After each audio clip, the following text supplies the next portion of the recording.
সমস্ত মায়েরা থাকতো, যে সমস্ত দিদিরা থাকতো, যে সমস্ত বোনেরা থাকতো, এই সন্দীপ ঘোষের চেলারা ওই মৃত মায়ের সাথে, ওই মৃত বোনের সাথে, ওই মৃত দিদিগুলোর সাথে অপকর্ম করে এই শয়তানগুলো ভিডিও করে আবার বাজারে বিক্রি করতো মুখকে চেঞ্জ করে।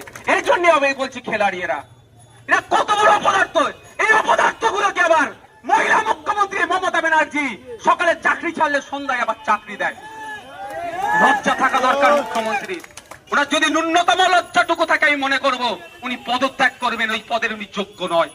আর যে ভাবতে পেরেছে মহিলা মারা গিয়েছে, মর্গে গিয়েছে, ওই মহিলাকে তার সাথে অপকর্ম করে ওই ভিডিও করতো, যখন অপকর্ম করতো ভিডিওগুলো মুখটা চেঞ্জ করে দিয়ে বাইরের দেশে বিক্রি করতো, আর মোটা টাকা